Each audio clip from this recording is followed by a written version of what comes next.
And we are live. Hello, hello. Hello. Welcome to the Pluralist method. Yes. This is the Sunday show. Mm-hmm. We dive into a little deeper into a topic of our choosing. We kind of pose a question and answer and run off onto tangents and examples and things revolving around that question. Our question for today, of course, is going to be, is federalism the best pathway for small states? Mm-hmm. And when we refer to small states, we don't mean as part of the United States. We mean small nations. Small nation, yes. Mm-hmm. So kind of is that the route they should take as far as an evolution of a country? Such as the United States and the European Union, things like that, have taken on. Is that the best? And then is there alternatives as well? Of course, before we get started, do some housekeeping. Just the usuals. Like and subscribe if you have not already. Follow us on Twitter. Yes, at Pluralist Method. Pluralist Method. Twitter. We want followers. Yes. And of course, and I think there's a photo you posted last time of the live stream setup. Yeah, people get to see our setup. Yep. And of course, if you can help out by tossing a little donation or tip our way, it's much appreciated. It is. Very much so. And of course, the beard's gone. Yeah. Got rid of it. Yeah, people should have seen it before. Plot twist. Yeah. They did see it before. Well, I mean, with just the mustache, because you went like a day with a mustache. It was quite interesting. Yeah, that would have sparked some controversy. Anyways, all right. So before we get into the question, I figure we do go over a little definition, I guess. Of what is federalism? What exactly is federalism?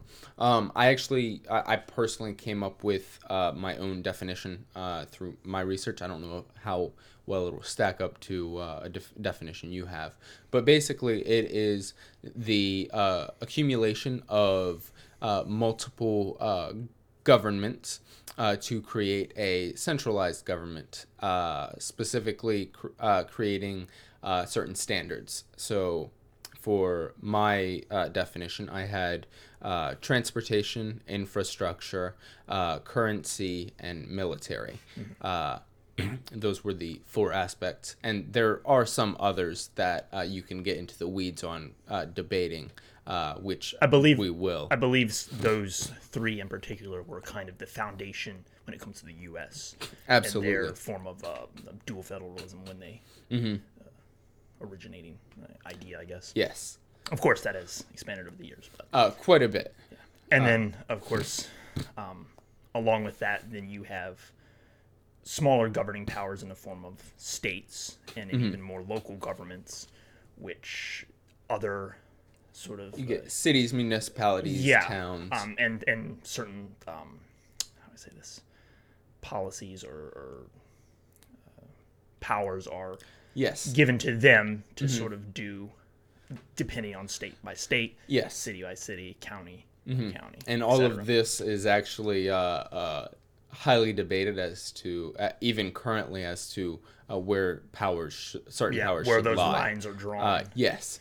I in particular, would expand my definition to include environmental regulations into the concept of federalism, which being controlled by which is kind of what we have now within the U.S. It has vastly expanded over the years. With certain things such as the New Deal and was it 34? Do you know the date on that? No, I do not remember. Roosevelt, but I think it was in the 30s after the. It was definitely in the 30s. Yeah, I can guarantee you it was definitely in the 30s. We got that after the Great Depression, of course. Yes, and seeing they needed a little more regulating control over certain things from state to state, and like you said, aspects such as environmental regulations, OSHA, absolutely. Interstates and highways that were going between states. Yes, that actually, that power in particular was brought up due to, I don't know if it was the New Deal, but I know it was not initially a part of the concept of federalism. The highways and interstates being created was highly controversial Sure. for the time it was theorized. But that's also, of course, a technology that wasn't really developed at the time. That's absolutely true. I mean, that's not really something you would even think of at that time. 100%. That comes into play with the advent of the automobile, and of course, there's public transportation to think about. So there's a ton of things we can get into, which are really fun. And then also there are certain things that are kind of governed by both the state and central government. Mm-hmm. So you have things like eminent domain is a good example of that, where Yes. property rights, typically that's to the state, but if due to some sort of infrastructure needing to be built or whatever, they have the right to kind of take over a swath of land or your property and whatnot. Another really good example would be taxation. There are federal and state taxes, and depending on where you live, your locality, there could be city taxes or municipal taxes as well. So that's actually also... where I used to live. You would have your county as well as the town taxes, so you'd have to pay both of those. See, like on your vehicle tax, you'd have the county and the town that of. Sucks. Yeah. So these kind of powers, as well as transportation, there's interstate and then within state transportation, and that is actually within state transportation is subsidized to a degree. So you can debate on how much that is, how much power is truly given to the states for road infrastructure, so that's a little iffy, but and of course there. And that goes into, of course, how they might incentivize a state to sort of move towards adapting what the federal government wants. The subsidy initially for those roads came due to the age of alcohol. That's what alcohol consumption, which is really, really interesting. And it's kind of like incentivizing states to take up what they might like by saying, here's a little, we'll slip you a $5 under the table if you adapt this, if you take on this policy or choose to enforce this. It's really interesting, and throughout history, within the United States and even one could debate within the history of the European Union, the concept of federalism is quite interesting and has sparked quite a bit of controversy as to who should have certain powers. Sure. And it's like an age-old debate that's been going on for hundreds of years. Yeah, it's really perfect. And I did want to bring up the reason I thought of this question in the first place. So it actually sparked from a previous discussion we had on the air concerning some globalism. Yeah. Was that on the liberalization of China? It was. Yes, the first episode. Yeah. And we touched, going full circle, man. It touched a little bit on the fact that our technology is increasing globally, and at a certain point, countries will have comparable technological capabilities to one another, and their GDP will eventually be a product of the size of that country. Now, what that does is it creates a system where the larger the country is, the more power it will have economically and politically due to the fact that they have more money. And it brings up the question, what do these smaller governments do to kind of mitigate that future, that I don't want to call it an inevitability, but it seems pretty close to it. Like that's the way we're going to go. So I thought federalism would be a great opportunity for small states to accumulate power comparable to that of a larger nation. I think the United States being a federal nation, which is made up of 50 states plus a couple of territories. So, I mean, there are some possible pros and some possible cons here, and we'll get in a little bit into the weeds on this. Pros and cons, as well as kind of is this the only option, or is this yeah, the are best there path? Are there alternatives? alternatives? Because there's going to be pros and cons, but then there's alternatives as well. Is Yes. there maybe a better option? Can we jump over this step? Perhaps not. We There have to ask ourselves that. are definite possibilities, and it's extraordinarily exciting.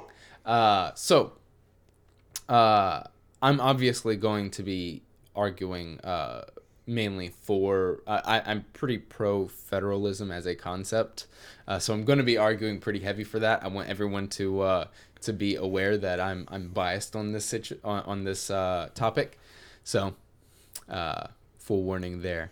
But did you have any questions for me as we go along, or I do have a few questions, but Okay. we'll get to those at the end. Okay. I want you to kind of lay out what you're going with here, and of course, before we get right into our question, let's move into that now. But if you have any comments, please feel free to ask. Yes. And we will get to them at the end. And encourage them. Seriously. So, Seriously. regarding federalism, I kind of want to pose a couple questions as well. That's why I asked. And I'm hoping we can have a bit of a conversation about this. So, step one, or part one of my conversation I want to spark up is the European Union. Okay. Right now, if you're not living underneath a rock, our audience should know that there's something called Brexit happening, and It's been happening for yes, a while a now. while, and basically what that is, it's Britain. Just imagine it as, at the end of the night, it's like you had a party and you got that one guy who doesn't want to leave, so he kind of just lingers around, making up random conversation, nursing a beer for an hour and a half, Oh, it's awful. That's basically equivalent to what England seems right now. It's really bad. The UK. Well, actually, I'd modify and say it's the guy who says, "Oh, I really should go," but then he still that's stays. actually a better, It's like I really should be leaving now, and then he continues just to chat for 45 minutes, and everyone else in the party is thinking like, if you say you're gonna go, then go. But yes, Britain is in this situation where they've voted on leaving the European Union, and there is a possibility that they will leave without any deals with the European Union. So, and that would be termed a no-deal Brexit. No-deal Brexit actually would cripple Britain's economy. Sure. That economists are all in agreement on that. There's no doubt. Primarily because there are certain standards that they have to abide by while they're in the European Union, that when they leave, they will no longer have. There's also trade agreements and freedom of movement within countries that are members of the European Union that have to be thought of. And all of that would be kind of wiped away. So what would end up happening is there would be no freedom of movement. There will be a situation where individuals who are working in other countries will have to return to Britain without jobs, possibly, and without a method to support their families, and they're going to have to look for work elsewhere within the country. What will also happen is you may also see corporations and businesses leave Britain and relocate their base of operations to another country so that they can maintain certain trade without being tariffed or taxed highly, due to the fact that there will now be taxes on their goods. Sure. And it'll be pretty steep in some cases, I'd assume. I would imagine there might even be a hit on tourism. There absolutely will, because of course the freedom of movement. There's very much a likelihood that individuals who would holiday in Britain from another country. This guy. I said holiday. No, there's a very real possibility that they will need some sort of visa, or they will need a passport to get into that country. Am I not mistaken? But isn't there like a channel kind of? A what? like a bridge tunnel across the English Channel? I don't think so. I think that's been theorized, but let's look it up. Keep going. But and I'll look this up. So if Britain ends up leaving, there will be less freedom of movement. There are certain standards that goods have to be made by, and if companies decide that they're not going to make them by those standards, that will be an issue. Basically, they won't be able to trade internationally unless they keep up with these standards. Now, after Brexit happens, there's a very real possibility that Britain will come up with their own standards that could be contradictory. So that would require businesses based in England to create products with two different methods, utilizing two different methods, so that they can access both markets. Yes, which will put a strain on them and require some investment there that is kind of unnecessary and redundant. But it does exist. The Channel, I was correct. Okay, I did not know it's, that. From London to Paris. It is not a bridge tunnel, but it is a railway system. Okay, railway shuttle. system. Oh, interesting. So, I believed it was called the Channel. That's why I originally said Channel, but I wasn't sure if I was mistaken on that. But yes. Yeah, I did not know that. That's Eurostar. Really cool. Huh. But yeah, so that you'll probably see individuals frequenting that much less. Now, there's an alternative here where England does get its act together and come up with some deal with the European Union where they are able to maintain some of their agreements and some of the standards. There are other treaties that they can sign on to that could really help them. But it looks like that it's kind of iffy. Well, that's the problem. They're coming to the table with very little leverage. They're the lesser. They're the kind of the weakling versus the superpower in this case, because they don't really have any sway over what. So any sort of deal they may make is still going to be a significant hit for them, even if they're able to come to a deal. And that actually, I want to get to that point in a second.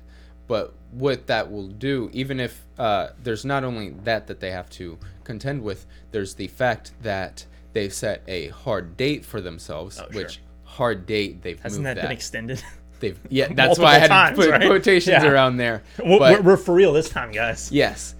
With the new leader, there is a definite possibility that the new prime minister, yes. Yeah, I believe he was a big Brexit. Yeah, well, yeah. And he actually was a proponent of even a no deal Brexit. Yeah. So it's Boris. Boris something, yeah. Boris Johnson?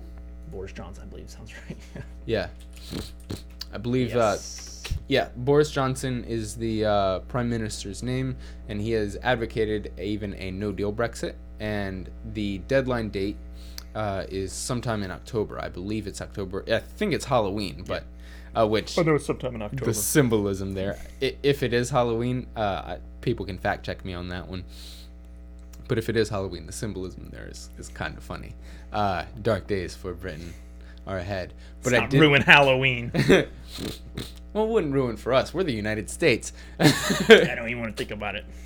But to your point, though, the fact that you brought up a very good fact that I really want to talk about. Britain right now, it's basically ceding from the European Union. It draws not direct parallels, but some parallels to something that happened in our history, which was an attempt for another state to cede from its union. Except this is a little bit different. Both of these situations, the American Civil War and Brexit, are a case where an entity wants to no longer be a part of a vast collective of treaties and systems and regulations and rules that kind of unify an area at large. In Britain's case, they it's peaceful, which is kind of nice. But Kind of nice. But the European Union, when it was being developed, created a method in which a country could cede from its union, but there would be some drawbacks, and basically you laid those out. It's basically the fact that the European Union holds all the cards when negotiating a new agreement. The reason they did this is while they didn't want to spark any war, because that, if anyone knows the history of the European Union, the whole reason it was created was to prevent war between European countries. Yeah. So obviously, if you are creating a method in which a country can cede from its union, you're creating a pathway other than war, but you still want to incentivize or deter people from just leaving all willy-nilly. So what they did was they made it very difficult. Basically, you have to take a hit to your economy if you're going to leave the European Union, and that's what Britain will do. Now, that's where the parallels end with the history of the United States. There is no pathway to ceding from a union within the United States, other than Congress coming together and creating some form of amendment and then changing their government, like restructuring it radically. Of course, there's also the possibility that you can develop an uprising, but that's not.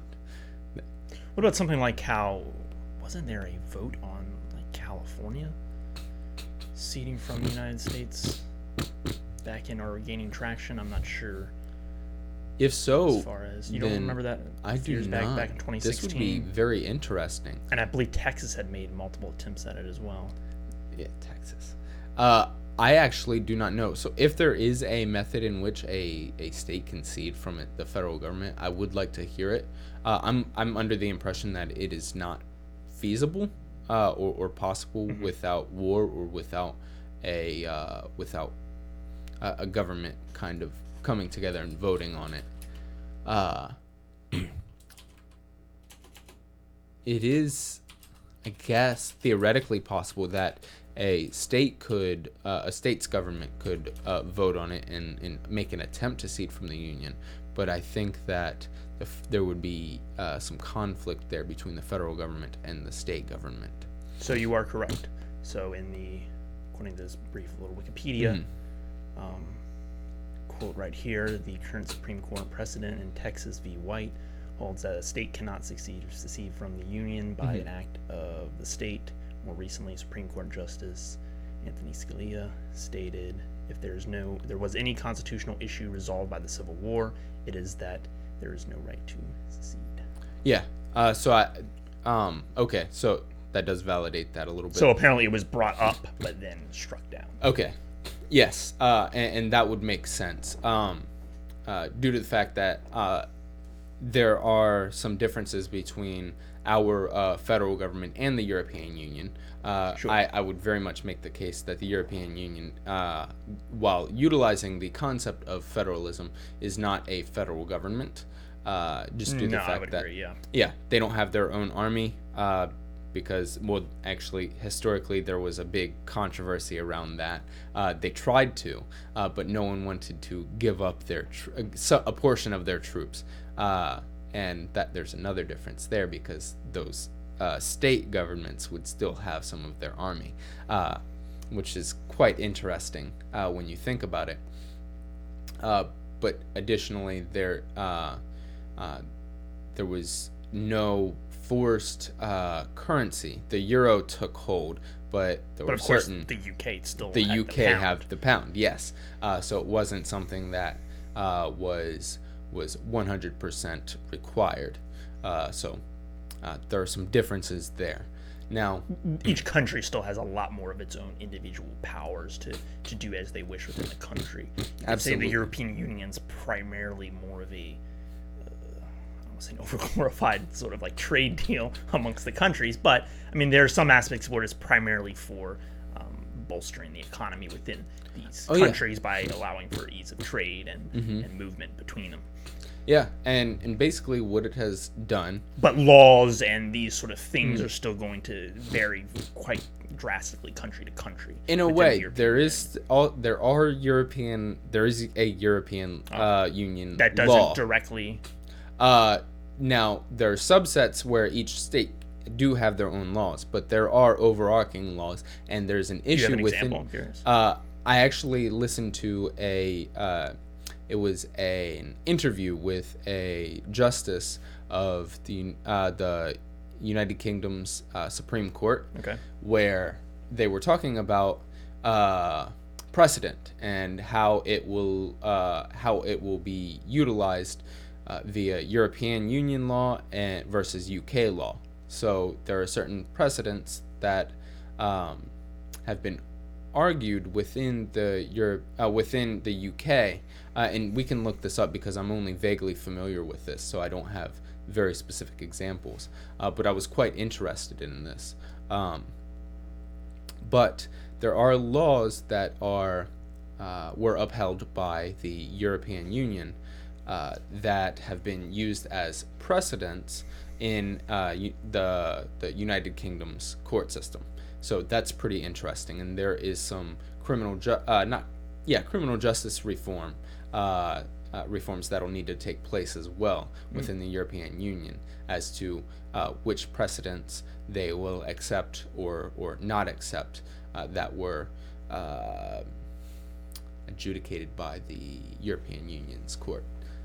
Which is interesting. I don't know what powers the court system in the European Union has. Actually, if you want to look that up, I can continue to talk because I'm personally interested. Well, I do want to, full disclosure, personally, I'm not an expert on the European Union. I only have a kind of preliminary, sort of idea. I don't think either of us are experts in we this. may get into this in another episode, but I personally, I just want to throw that out there. I don't. Everything that I know is not in depth enough, I guess, to go into. The information I have is resulting from maybe 30 or 40 hours of research, which is not nearly enough. Again, I've said this on multiple different occasions, but people have spent their entire lives on this particular subject, specifically in trade relationships between countries. And as with everything, I mean, we're only scratching the surface when it comes to of what is within our capacity. Oh, 100%. So what did you find over here? Exactly, as far as, I mean, I've got the European as far as Court of Justice. Okay. And is that do we know what powers they have? The court was established in 1952, the Treaty of Paris. Okay.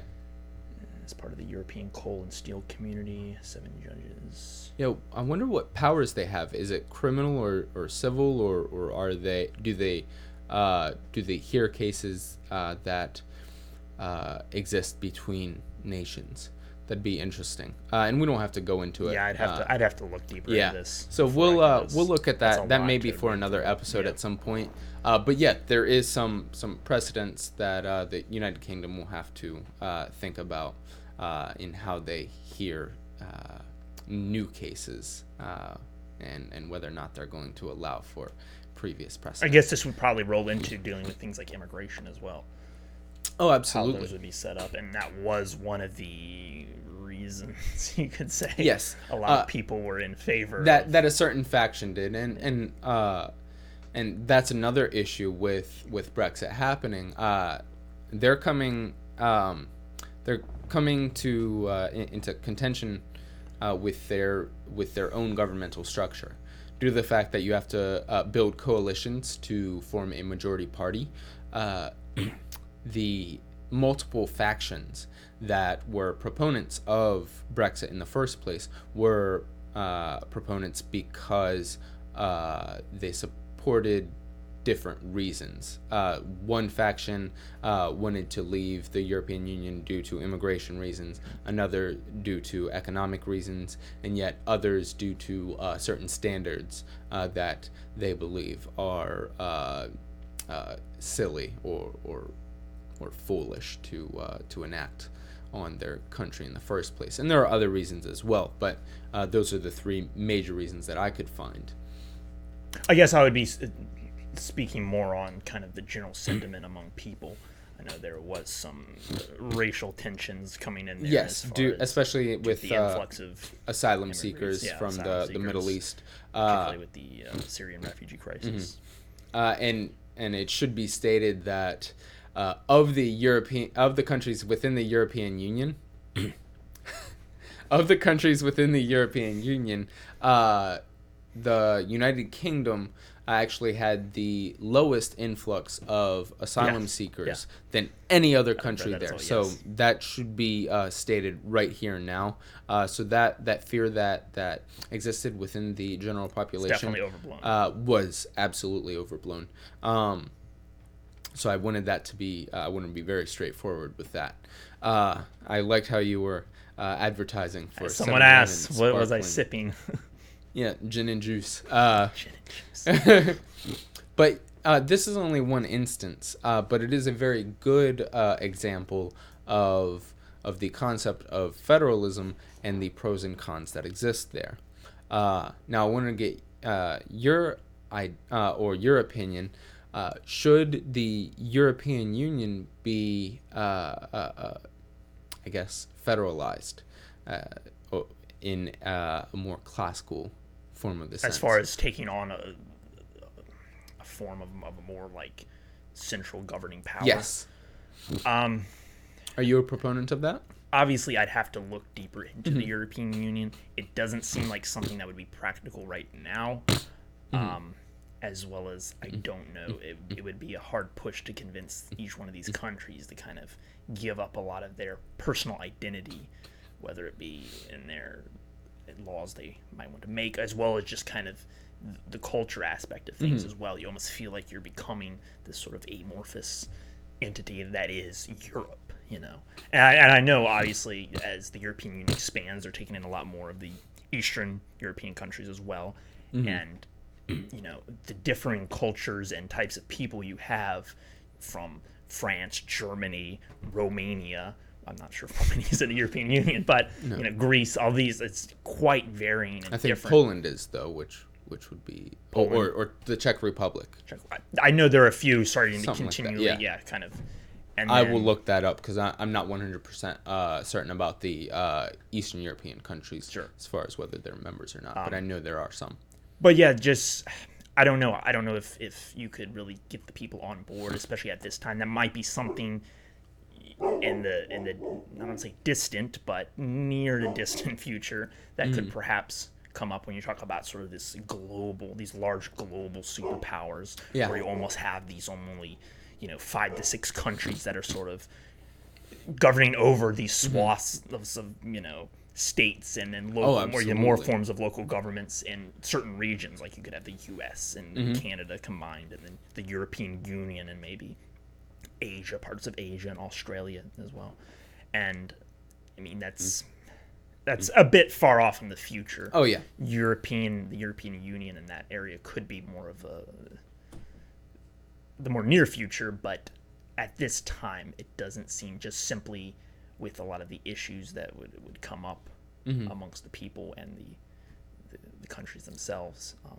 So I don't know if it would be. So your case is more of a cultural case rather than an economic or I'd have to look into. I don't want to say anything as far as dealing with trade and those kind of the economic side of things, because I don't know exactly the differences in what would change, what would develop depending on if they became more of that. So I don't know what would be the benefits from that to really speak on that too in depth. If we move into another episode where we deal with the European Union and more specifically the European Union, we might get into it more. And there may be a lot of benefits that could perhaps come up from this that would sway me more, push me more into the direction of perhaps this is a good idea. From the little I've gathered, I think it's a good idea, but I say that tentatively. So that actually brings me into into one of the discussion topics I had, which was culture and how that would influence the unification of smaller states into a single body. Due to the fact that the United States was initially started with 13 English colonies becoming their own states. They shared a fundamental origin story, and of course they spread out and took over other land that was colonized by the French and the Spanish. But that quickly became an instance where there was a foundation within the culture, an essential building block or ground in which a government can firmly be erected. Now, with other potential federal government unification projects, if you want to call it that, there will be or could be some cultural differences within that landscape, and that can cause some tension between states, primarily between the states that may have more power than smaller states. Sure. You have to definitely determine how power will be allocated, how will representation be handled, and additionally, how much power a federal government will be given, and which essential powers they will have. So let's go. And in particular, I would say that's one of the areas I would want to look into if I would be in support of this. Like, what would be given to this central power, and how would things change from what they are now? But like speaking back to the culture aspect, I still think it's, especially because you're talking about countries that are well established, yes, in comparison to like the U.S., where it's they're growing, it's from the ground up, kind of having that central power, and these states aren't. While they may have had their own identity, it was continual growth of English, but also, like you said, with where we took over these territories. So you're getting other cultures kind of coming in there, and you're talking about a country that's sort of the birth of a nation. Yeah. As opposed to taking these already years, Well, thousands of years of history that's this established country, and then combining them in sort of like, it's like almost a step family coming into. Yeah. And you've got like stepchildren from one side and stepchildren from the other. And it's kind of like, let's create a family. Now, there may be a dynamic that works, and there may be benefits to it, but there could also be some clashing. Oh, absolutely. Amongst the people in particular, I would say. Oh, 100%. I think actually, and I agree with that statement, and that is one of my concerns as far as the concept of federalism is concerned, when creating a I guess global power structure. When forming a federal government, the governing body has to take into account the various cultures that exist, and with the existence of previous or pre-established countries, you have to do your best to form a union where similar cultures are coming together. Even though there is a language barrier here, France, Spain, and England all have, and even Germany, all have a certain basic level of, I guess, culture that they exist within. They all formed out of Germanic tribes. Sure. And they all kind of evolved as well together. So they kind of worked Italy off. in there as well. Oh, absolutely. I would. Actually, I'd say Italy was more along the lines of their older brother, which kind of created a flashpoint But you could also argue that idea of Italy more so spread into your France and Germany, while that's Italy was kind of not left behind, but tailed off a little more. Oh, yeah, sure.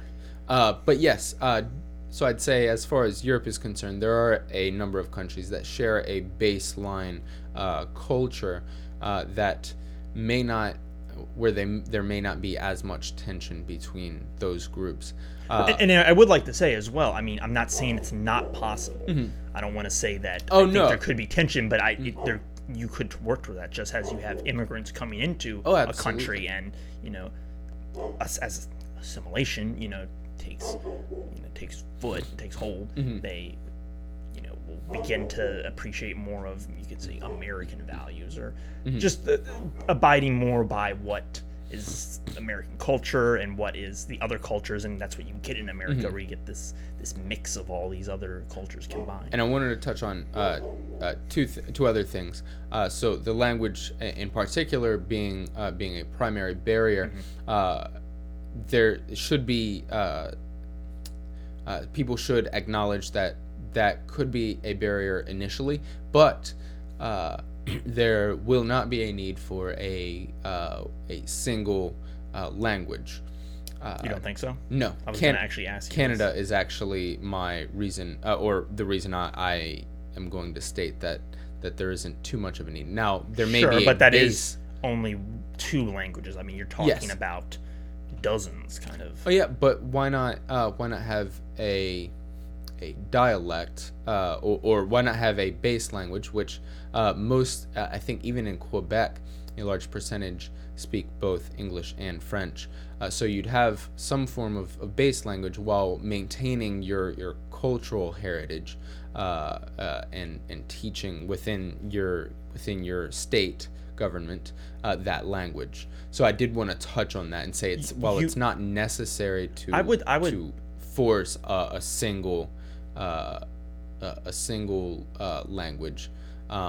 Pushing back on that a little bit, okay. I would say, do you think perhaps at first, but you should work maybe towards that? Because a lot of people would argue that having one central unified language, in particular, perhaps a second, is an important part of kind of having a nation that is together. Do you think they would want to work towards that in the more the distant future, or do you think that would just constantly stay I think actually I'd say that right now English is the second language of most of these European countries. I mean, of course, it is a difference because they are, within their education system, they're better at teaching other languages. A lot of actually that's part of their structure. I'm not sure if it is a requirement. I think it may be a requirement in more of your the grade school. I do know that a large percentage of specifically France, Germany, and Spain, that population, a significant portion of them already know English or even multiple languages. So if not. Within, which is another thing that should be thought about. So they know their homeland's language plus English and possibly another. So you can have a base language, but you don't have to forget your homeland's language, if you will.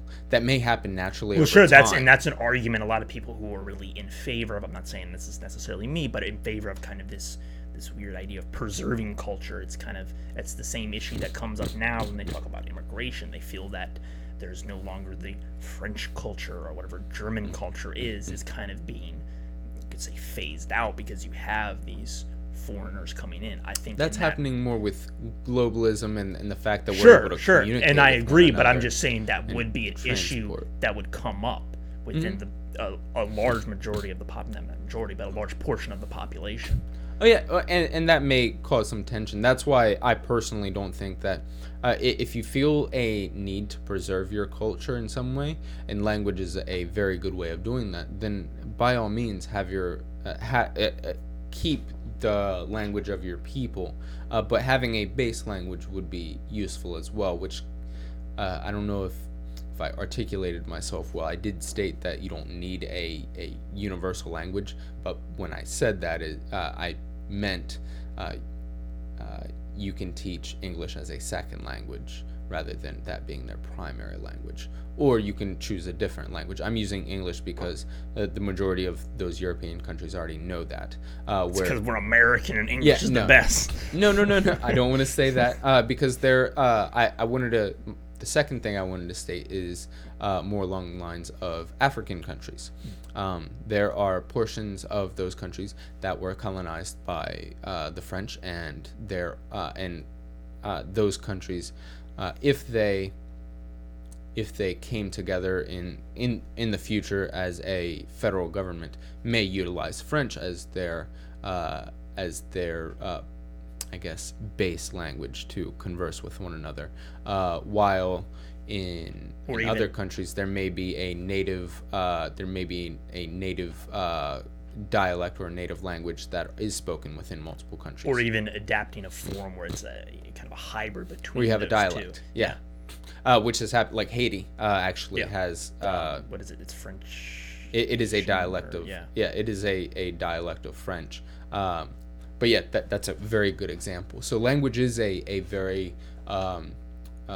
important possible barrier, or a method in which possibly could incite maybe some, I guess, competition between tensions the people. Among the people, yeah. So that does exist. Additionally, there are other things like when states are coming together, you also have to figure out what standards are you going to be utilizing. So as far as transportation, are you driving on the right side of the road or left side of the road? That should be thought of.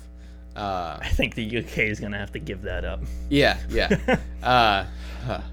They're in the minority there. They truly are. They really are. But no, there are some things that you have to think of. That'll be the big downfall. That'll be the equivalent of the UK's equivalent of the Civil War will be them fighting over. But that has to be thought of. In addition to that, you have environmental regulations that you have to contend with, and additionally, and that's environmental regulations in particular, as far as also other things concerning like safety standards. I think it's something will come up if you have more of the lower on the totem pole kind of Eastern European countries, where those might be a lot more lax because they're 100%. Still developing, where you could say they might even only be a second world country, not really up on that main stage. Absolutely. I would 100% agree with that. Now, after we've discussed this a little bit, I wanted to kind of pose a question to you. Which countries or which state? Actually, let's pose this question to everybody. Oh yeah, we got a couple people in here. So the question we're about to ask right now, if you all have any thoughts or responses.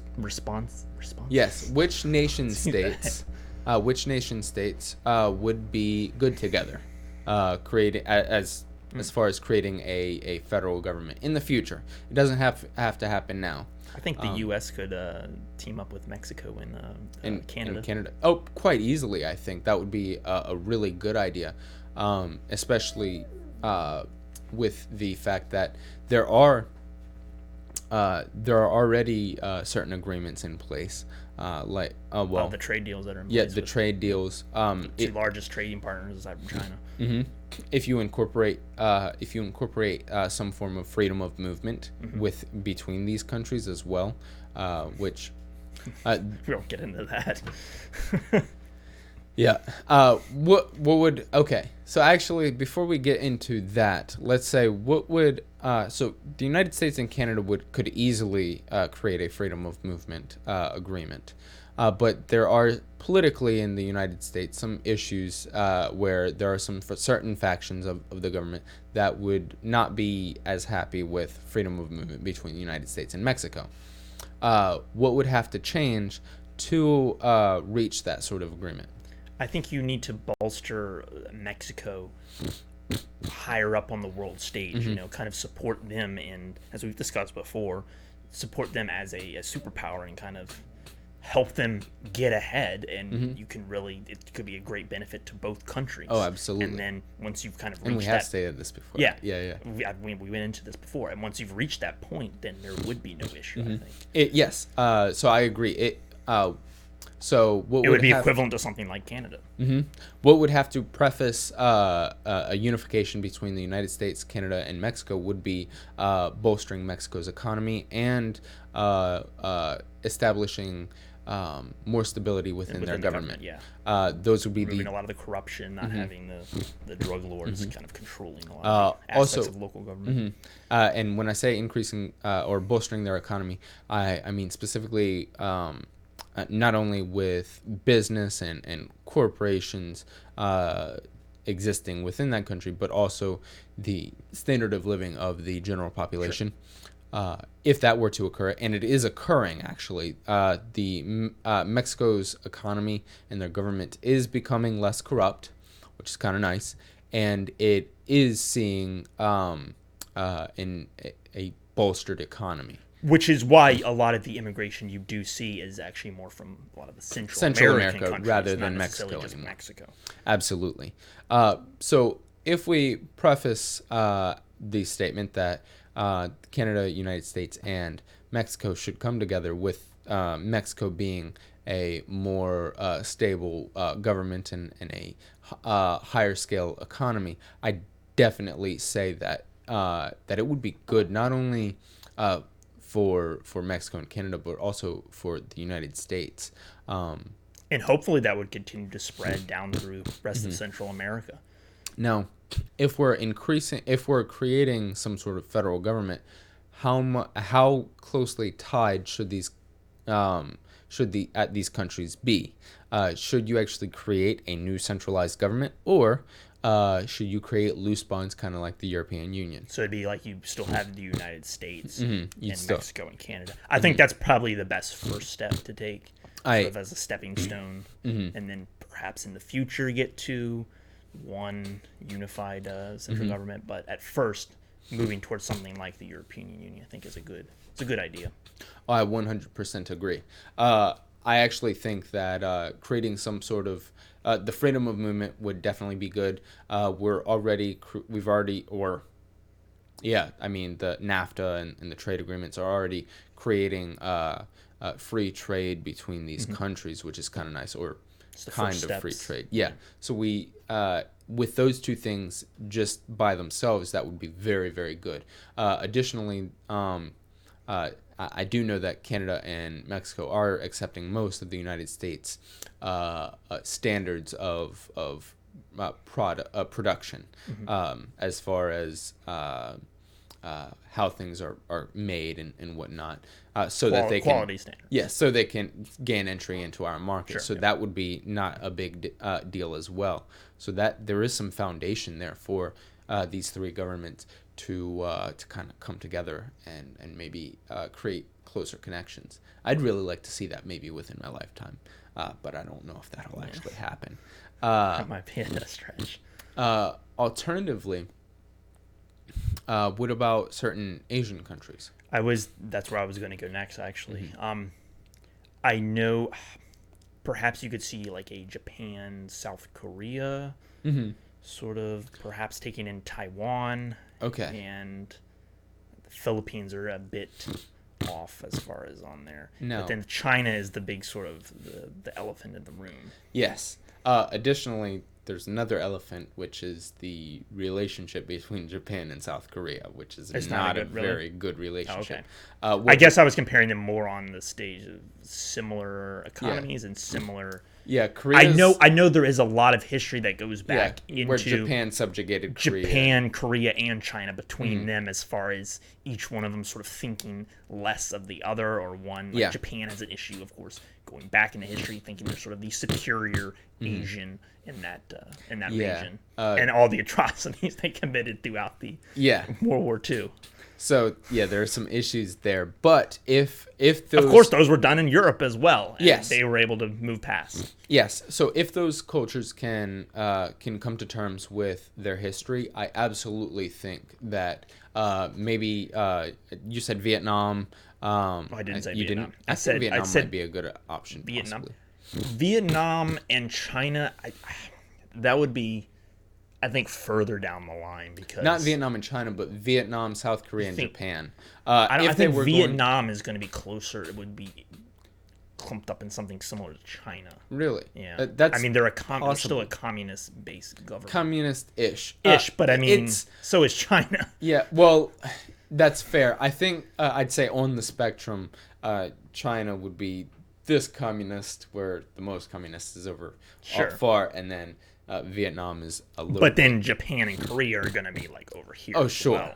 So there is that does have to be taken into account. I'd have to look a little bit more into Vietnam's government, as well as you have structure. I would say probably more likely is some of your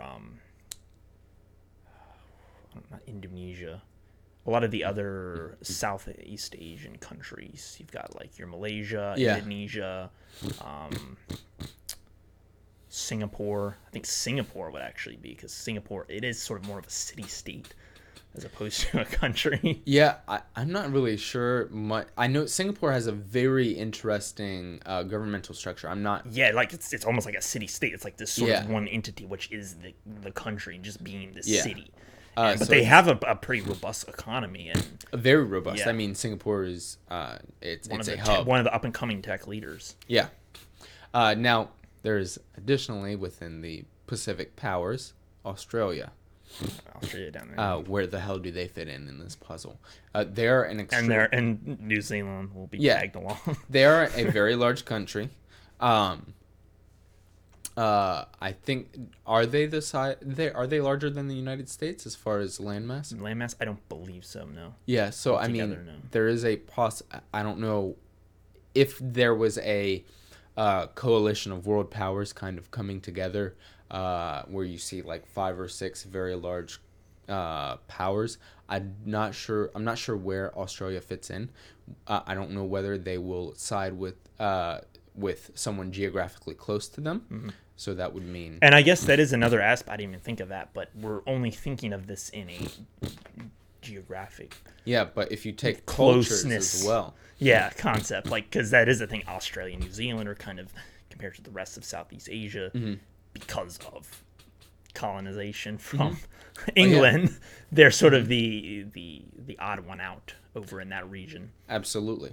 So that has to kind of be thought of as well. And as we increase more rapid transportation technologies, geography may be less of an issue. I was about to say, do you think that would be an issue? Does it have to be within a similar region? It may not. I'm not sure. And I'd have to think about this a lot more as far as the implications, but that is a really good thought.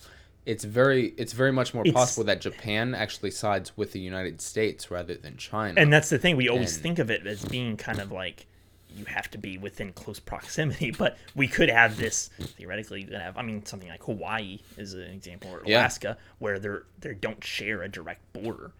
There are, not as many at the moment, but you could get into that point where you have this central government that has, like I said, with Hawaii, multiple Alaska. Locations throughout the world. A better form of colonization.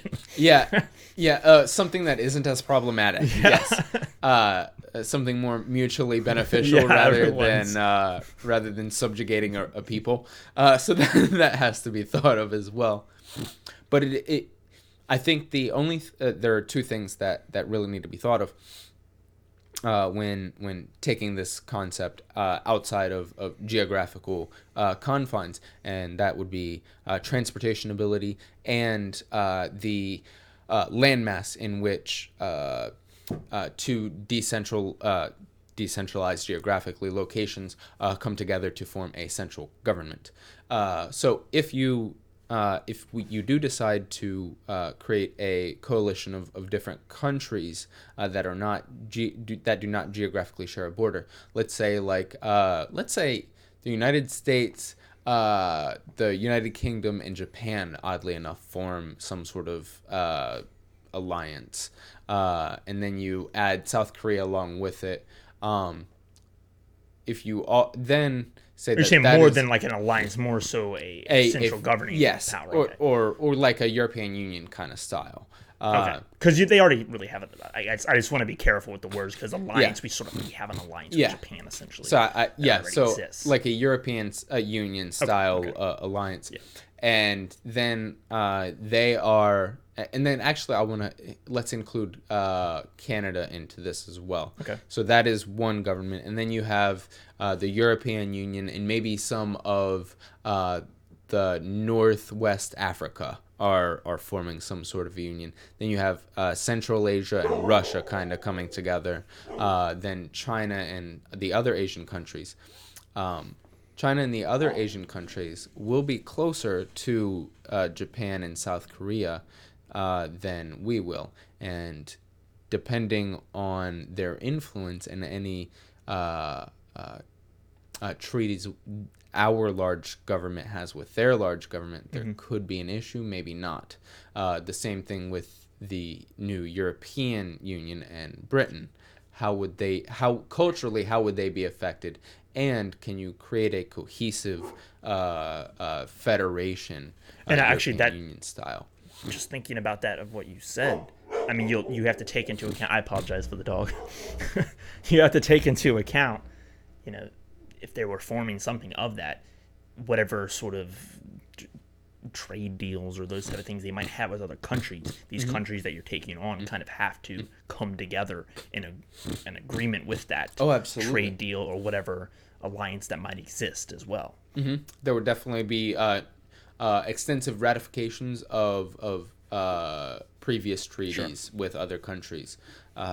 So that's definitely something to take into account. And that is an issue that will arise from, like you said, pre-established countries, whereas that wasn't as much of an issue with a burgeoning country like the United States when we were forming.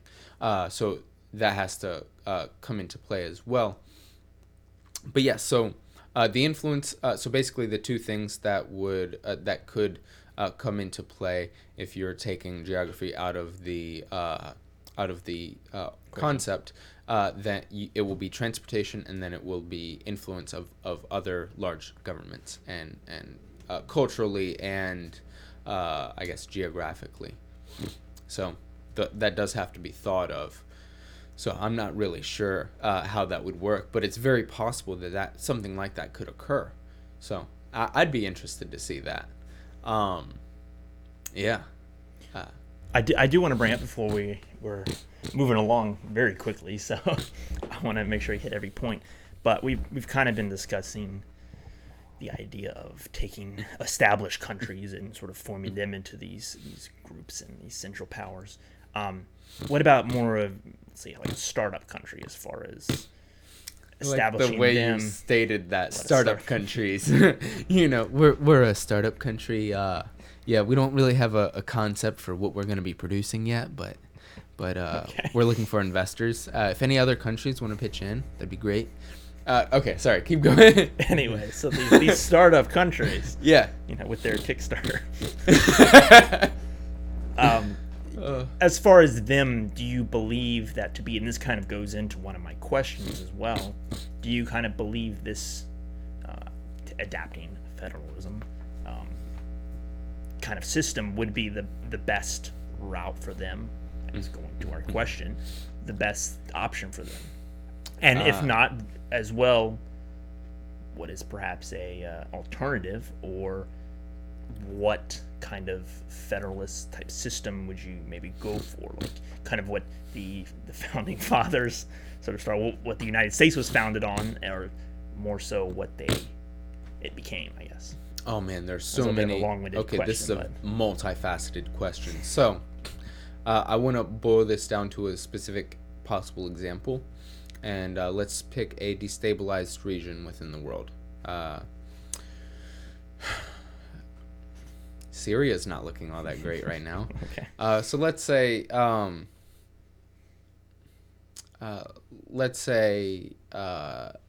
Syria gets to a point where they want to reestablish and reform their government. where there isn't fighting finally subsides and people are coming together to talk about what is this new government going to look like. Are there any other, I'm not sure geographically, are there any other states bordering Syria that are also destabilized? Can we look this up? I mean, it is the Middle East. Yes. So I would like to get an idea. You've got Israel down below them, I believe. Then you have... That's nothing. That's nothing. No, well, I mean, it does not help my case. They're not as far as... I mean, they're not destabilized, you exactly. have Iraq. So that's there. That is also there. Okay. It's a little bit far. You have Jordan. Okay. That's south of them, and then I don't know Iraq much about is to the south. Okay. So east. Above them is Turkey. And Syria is quite large, right? It's a pretty large country within that okay. region. I mean, it's nothing compared to like Saudi Arabia, but it's bigger than your Lebanon and Israel. And Lebanon's to the west as well. Okay. So I don't know about the stability of these other countries. I know Iraq is a little unstable. Sure.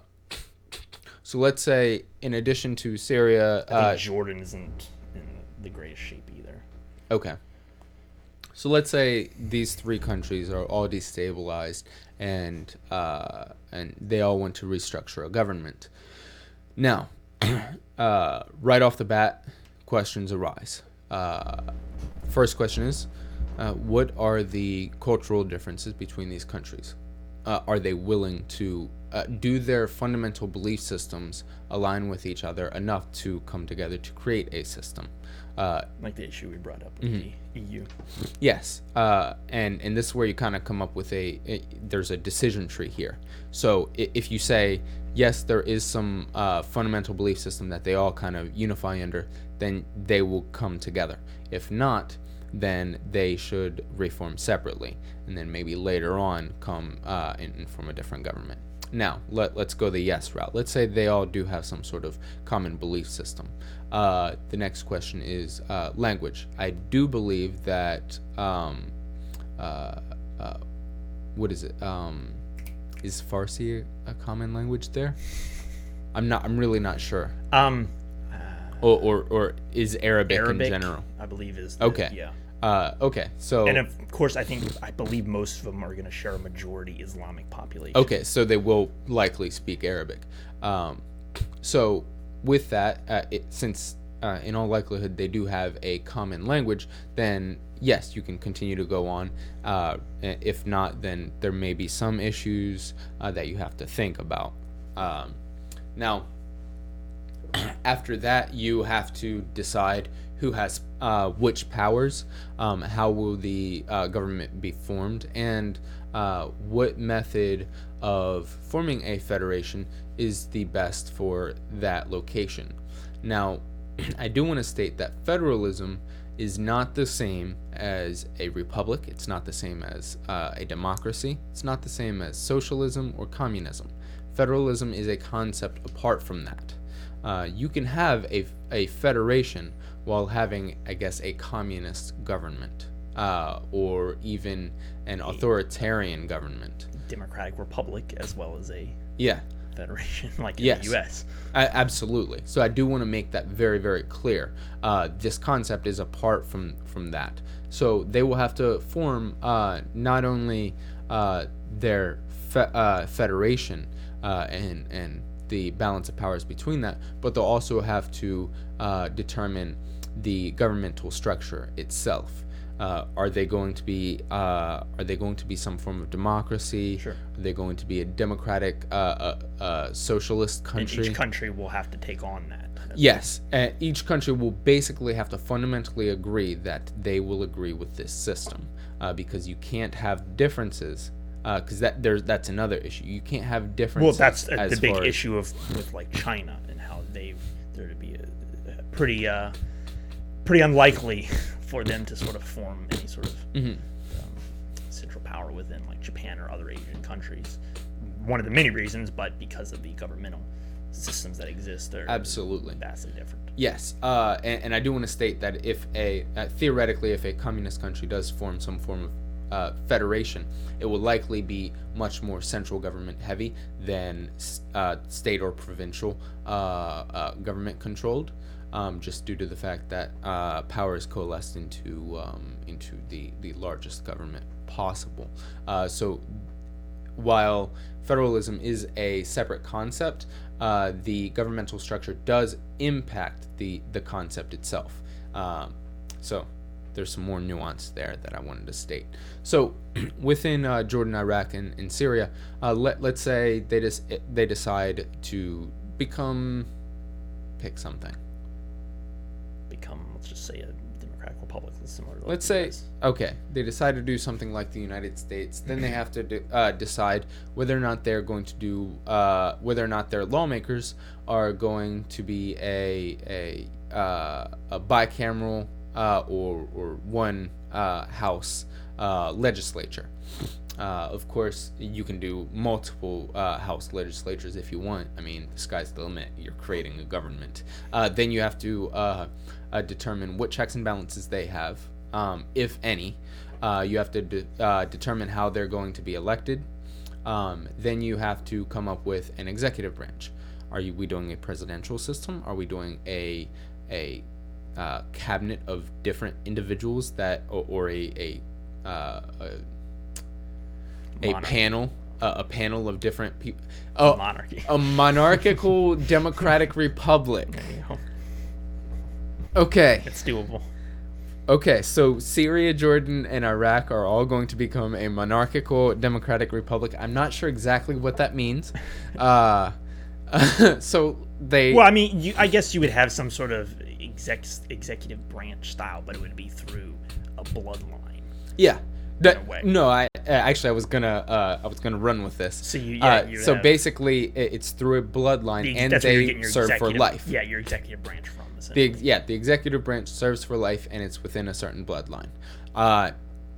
So you'd separate powers between that executive branch and the legislative branch, and then you create the judicial branch, if you're even going to have one on a federal level. You could make it so that each of the states have their own federal or their own state judicial system, possibly, if you want to go that route. But again, you can be very creative. But let's say they do come up with, like the United States, a judicial system. And what are the checks and balances that they're going to have on this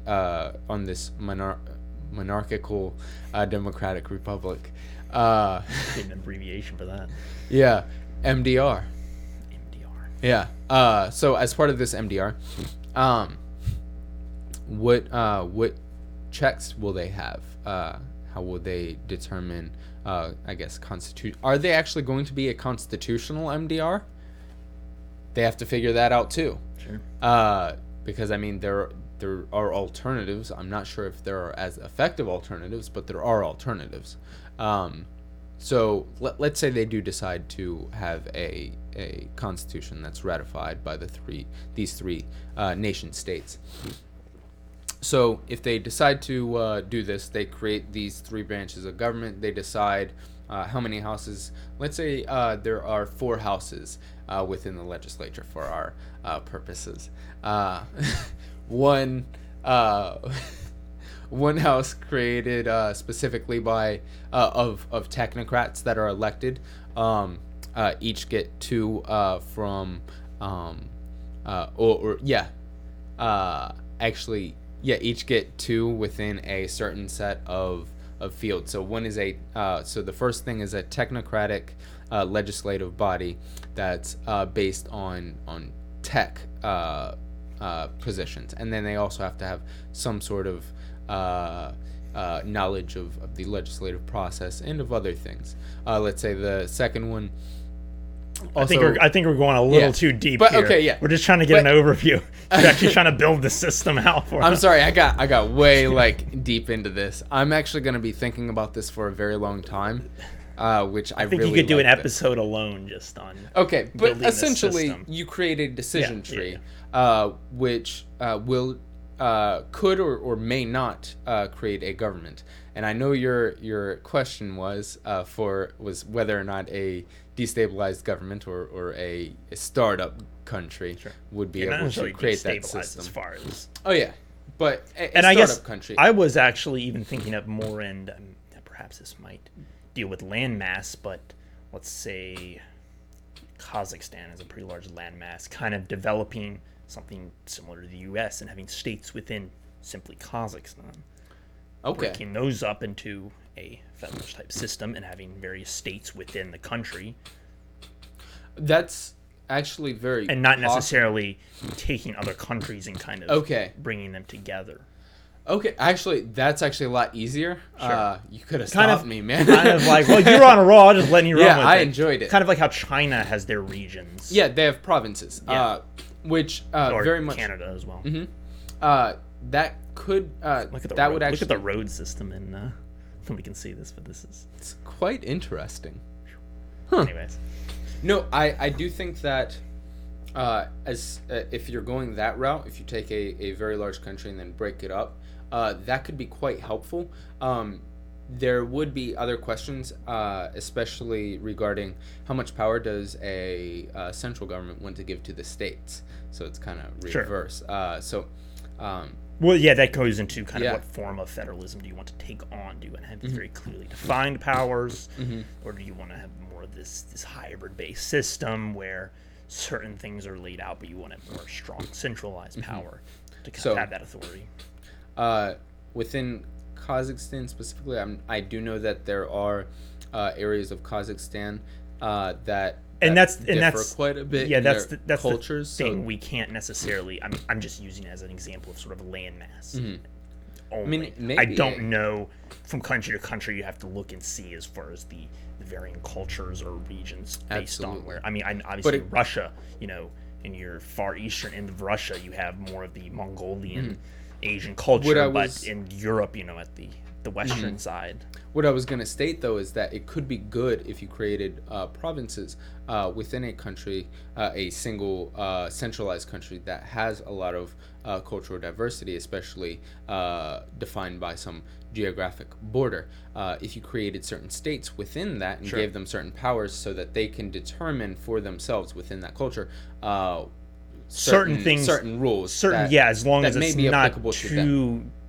As long as they don't have too much power. Yeah, it doesn't butt heads with the central power. But something that might be perhaps putting in place a policy that might only directly relate to a certain culture or even a geographical location within a region, where it's not going to matter to I'd actually 500 miles away. That sort of system may be beneficial for a centralized country that does have multiple cultures. Kind of how what California does isn't going to be the same as what is best for Georgia or whatever. Oh, absolutely.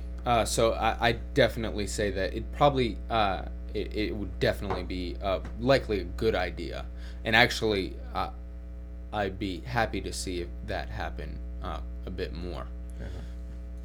But so as we're what are we on time? We've got like 15 minutes left. Okay, because I wanted to go. So don't go into too deep. Damn. Let's try to keep this short, but I wanted to get your opinion. What powers, ideally? None. Oh, so the federal government should have no power. Okay. Enough said. You heard it here, folks. No. What powers ideally? The libertarian shows up in the chat. What powers ideally do you think that within the United States the federal government should have versus the state government versus cities, municipalities, and localities? First and foremost, I think anything that's going to directly affect another state, such as environmental regulations, sort of needs to be a given. Pollution isn't going to be contained within a state. You can't have one state, California, have all these regulations on their factories and such, and then Nevada's over here just pumping exhaust out. Yeah, it's not carbon good dioxide into the atmosphere constantly. It doesn't make any either. it doesn't make any sense. Yeah, as well that on that front of things as well. Like it doesn't matter. It's not as well as like what we have now. I guess I'm kind of saying what we have now, but with like safety standards amongst products and OSHA regulations, these kind of things where you really don't want to have one to abandon any sort of work standards or things that labor laws, those kind of concepts. You wanted these to be consistent amongst So more specifically, countries. I want to go into, Or are states. there any specific limitations that you think should explicitly be placed on a federal government?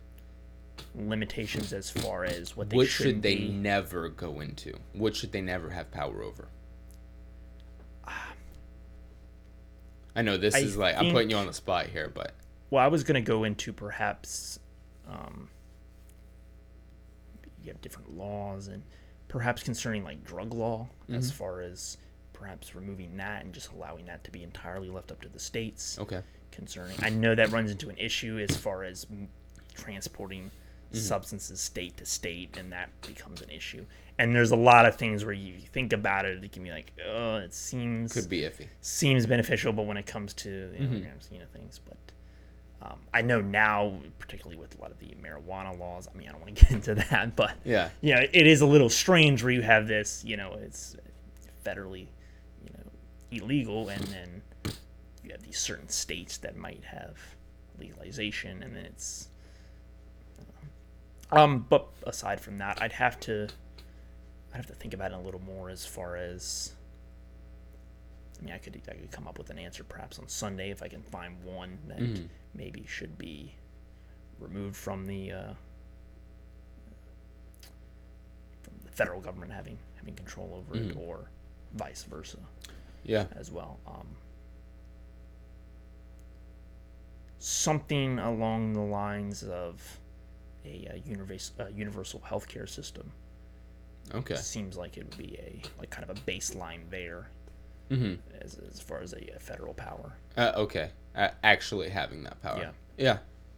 I mean, that would be. I've actually told you my The option, idea is idea for healthcare, and we can possibly go into that at another date. But even that, you could argue that still there is federal power there. Oh, there absolutely is, because it's not just left up to the states, but even if it is, the works federal off power of- is still monitoring it. It Still, works off of a dictate by the federal government. It has that to is meet monitored. these standards that's And laid out by the federal government. Personally, I'm very much in favor of the federal government setting standards and like rules, guidelines, while having the states actually Experimentation. while having the states actually carry out these things in the way that they want to, while adhering to the guidelines and limitations that are set by the federal government. I think It's kind of like the federal government is kind of providing a general, I don't want to use the safety net, but a general baseline that you want your states to rise to and meet at the very least, but hopefully perhaps could expand upon that, surpass and that, become exactly. and then maybe it'll become universal, But by finding the best. But one state isn't like getting screwed over here because perhaps they have something at the sides to completely abandon any sort of standard. Or there is some political motivation Yeah. to intentionally kind of fail because they don't like the rule in the first place. I'm very much a proponent of that idea. Now, of course, most individuals who are big into central governments don't like my argument, and as well as individuals who are very into state rights don't like my argument, because the people who are into state rights say there's still too much.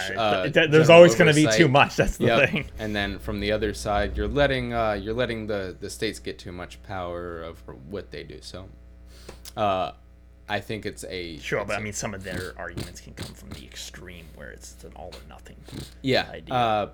But that gets away from, I guess, federalism. Well, actually, no, it doesn't. I'd say that's Still this relates. idea is within the confines Somewhat, of federalism. But yeah, I asked that question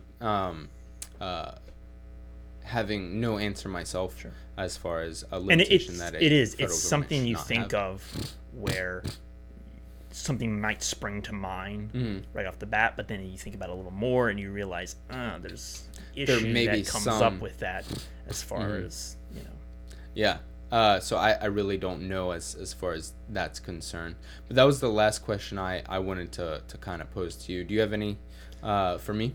No, my questions earlier were the ones. Oh, do you have any kind of alternatives you think perhaps would be a? So alternatives. A very brief. Yes, alternatives to federalism. Now, the first alternative would have just been straight up war. You take over another country. Basically, the idea, if you're going off the premise, how would these small states amass power then? Kind of the way.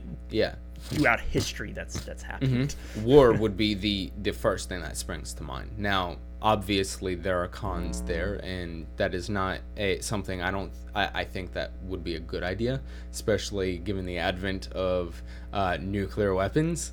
So that's going to be a no in my book. Well, I don't know. If you want to take over this state, you can't really just nuke them because you're going to have a wasteland. Oh, no, but it's very possible that there's retaliation. Yeah.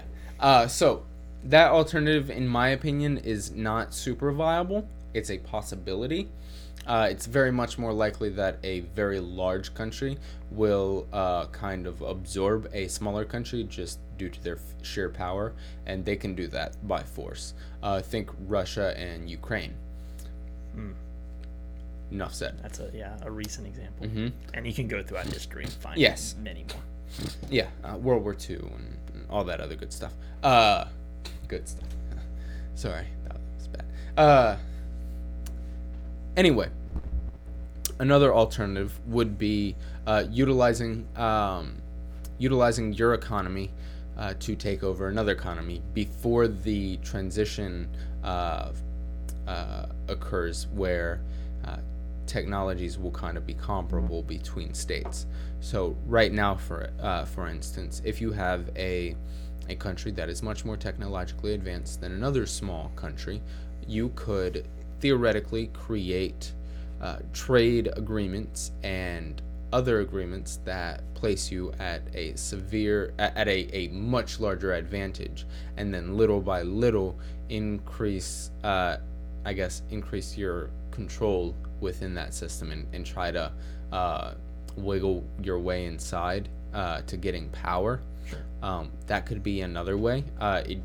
It'd be kind of like an economic chokehold, where eventually you're going to get to a point where you're basically controlling every aspect of their where you have their country sort of turn into a puppet state.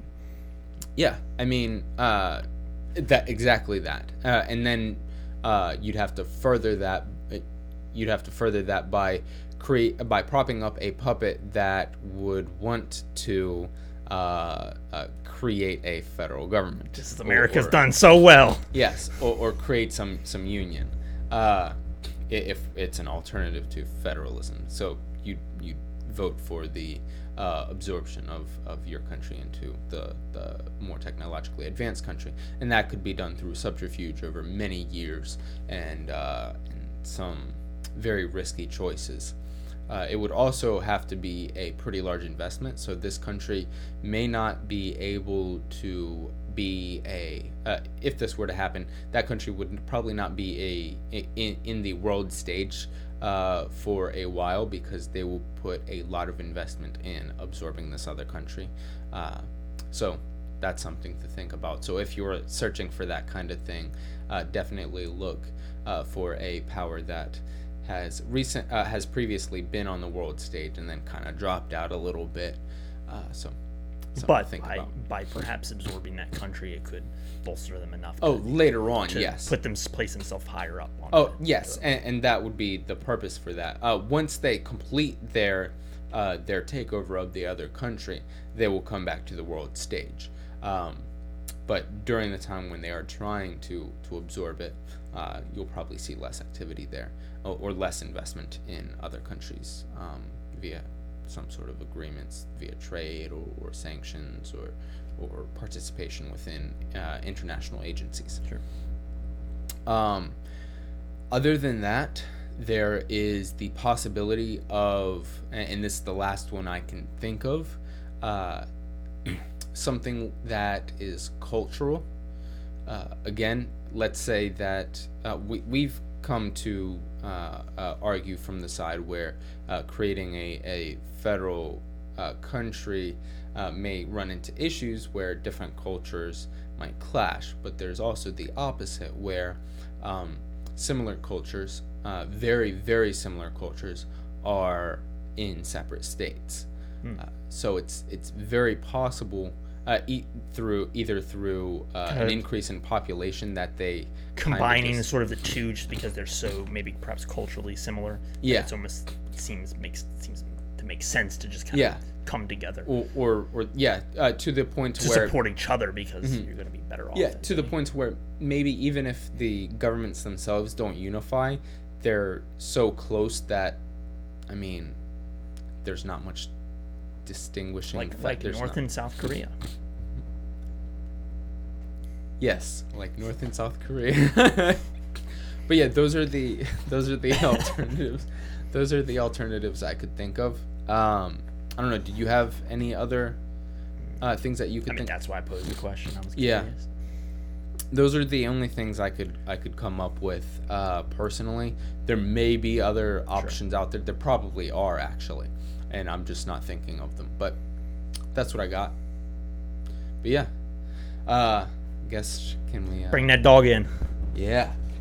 Bring this puppy in. Come on, pups. What up, pups? Oh yeah, come on, baby. Hey. All right, we got a little puppy. Dog. Hi.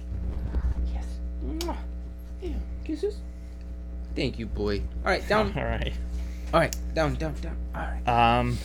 We go through some of these comments. Nothing really related. We've got should have kept the mustache. Definitely not. Now you have to change your name to Babyface. What are you sipping, Jeremy? That's when I held up the seltzer water, sparkling water, 7-Eleven brand. Oh yeah, the best. High class stuff. Only the best for Jeremy. All right. Yeah, I think that's about it. Did you have anything else you wanted to say, or? No, that was basically all I had. I could have gone quite a bit more on the Jordan, Syria, Iraq. That, and I think some of the ones coming up with the European Union, could have just stayed on that for the entire episode. Yeah, we really could have. There's a lot to talk about. Yep. And as far as a lot of those I didn't want to go too deep into because I haven't touched on them in depth myself, and I don't want to speak out of ignorance.